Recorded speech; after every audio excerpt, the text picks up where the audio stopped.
মুসা, পিকিসি আসছে হচ্ছে তারা চেক করে এটাকে রাউন্ড পাইছে না, এই জায়গাটা হালকা রাউন্ড আছে, এই যে এখান থেকে সোজা নাই। স্কেল যদি ধরি আমরা কি পাবেন, রাউন্ড না। এখন এই রাউন্ডটা হবে কিনা, এবং তারা স্যাম্পলে যেটা পাইছে এখানের মেজারমেন্ট আর এখানের মেজারমেন্ট মোটামুটি এক আছে, কম বেশি হবে কিনা।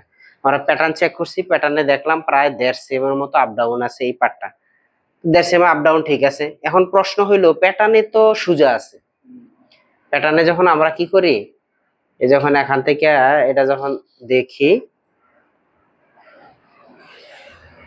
তখন দেখি যে এটা সোজা আছে, সোজা না, কিন্তু এখানে বাঁকা হয় কেন, এটাই তো প্রশ্ন। এখানে বাঁকা হচ্ছে, এটার কারণ হয়েছে দেখেন, এই যে গার্মেন্টসটা এখানে একটা ডাট, দেখো এখানে যে ডাট, আর এই যে এখানেও একটা ডাট, তাহলে এই ডাটটা না থাকা অবস্থায় এটা সোজা, যখন আমরা ডাটটা দেই নাই তখন এটা সোজা ছিল।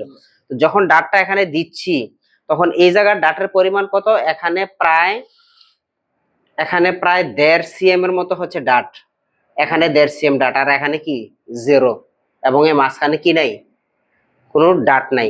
তাহলে এই জায়গায় কাপড়টা কি হচ্ছে, কমতেছে, এখানেও কাপড়টা কি হচ্ছে, কমতেছে। তো স্বাভাবিকভাবে এখানে কমে আর এই জায়গায় এসে জিরোতে এসে যায়, তাহলে এই কাপড়টা কি হলো, উপরের দিকে উঠে গেল, অনুরূপ ভাবে এটাও উপরের নিচের দিকে নেমে গেল, কিন্তু এই জায়গায় তার কোনো ডাট নাই, তাহলে এই পয়েন্টটা কি ফ্রেশ হয়ে গেল না, যার কারণে এটাকে একটু কি দেখা যায়, মানে এখন আপনি এটাকে আমি সোজা করে দেখাই, মনে করেন এখানে 1.5 কাটছে না, এই 1.5 যখন আপনি এটাকে করবেন তখন দেখবেন যে এটা সোজা হয়ে যাবে।